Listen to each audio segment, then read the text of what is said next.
we were talking about, dang it, there's something I want to ask. Oh, best practices. So before, when you were on the show, we had talked about like lead comes in. I don't care what happens. One of your sales guys is going straight to the house. Mm-hmm. You guys still encourage this behavior? We do, and many of our clients are doing very well with it. It's of course not possible with virtual acquisitions. Mm-hmm. So and our virtual clients still close pretty well, Mm-hmm. but you can do better if you can go in person. I kind of think of it. There's still kind of this dynamic between how wide you go with your targeting and all of that kind of stuff. The people that I think get the short end of the stick are those who are virtual and they're in one market. Because being in one market, you force your cost per lead higher. Mm-hmm. Being virtual, you don't close as well. Those who do pretty well are either those that are in one market and they're in person. So then they have the ability to close extremely well. And that makes up for the cost per lead. We were talking before the show about Cody Hoffine, who last year averaged $600 per PPC lead and closed 1 in 10 of them and had a fantastic 5x return on investment, right?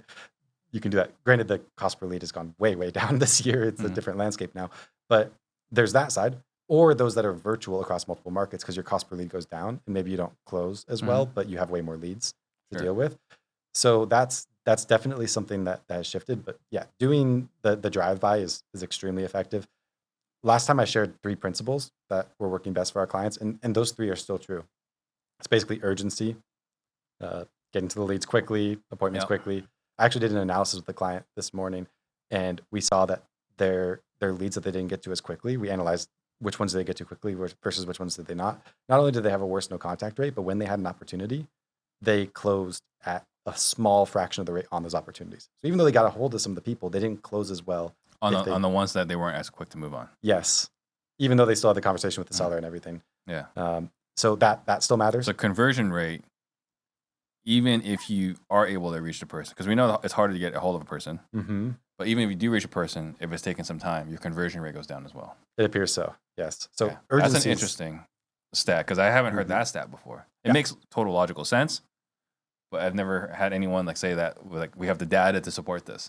Yeah, it's and that's one that we haven't yet analyzed across our entire client base. I've analyzed it for a couple clients. But it makes sense. Because we were trying to analyze, should we run ads during business hours only, or should we run them all the time if they're only getting to leads within business hours? So we're looking at what's the success of leads that came in outside of business hours, and we saw that really interesting statistic. So urgency is still important. It still matters a ton. The second one was assuming motivation. And it's kind of that concept of assuming leads motivated until you can prove that it's not. Always try to go on the appointment. Don't disqualify them.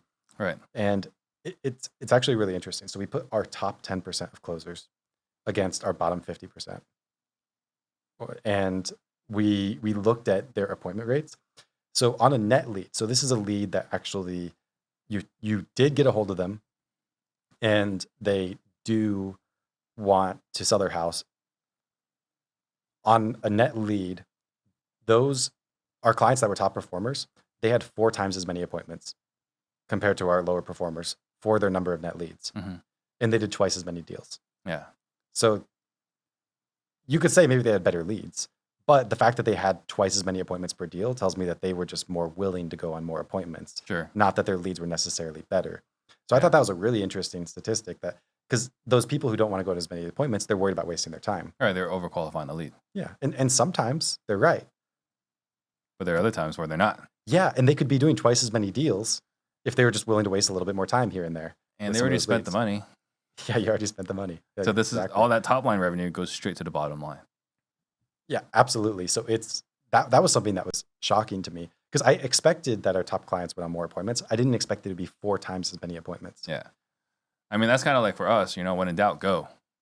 Right? But we have something like, well, are they qualified? Do we ask conditions? Like, I don't care. Go. I mean, the story on the phone's sometimes different than the story in the house. Oh, sometimes. Yeah. And what was the third thing? And the third thing, it's all about the process of the lead initially, in terms of who talks to it. Basically, our clients that sometimes, so the data that we actually originated the statistic with was, do they use a lead manager or does the lead go directly to an acquisitions manager? And based on that, our clients that had it go directly to an acquisitions manager did far better. Yeah. We do have some clients that have it go to a lead manager. That's a really well qualified lead manager. and they do exceptionally well. I think the underlying principle of what we saw when we kind of dug in a little bit more qualitatively into the processes is you want a highly qualified person on the call initially with the client, not just a screening person. I mean, this kind of goes back to Glengarry Glen Ross, right? Like if you want the, I don't know if you watched that movie. I don't know. Yeah. I haven't. I was gonna say, given your background, maybe you haven't seen that movie. There's a little bit of vulgarity in that movie, right? But the idea is like these are the best leads, but you don't get to touch these leads until you've proven yourself, Mhm. right? So if you're not qualified and proven yourself, why would I give you, the gold leads, Yeah. right? So yeah, I mean that makes total sense. So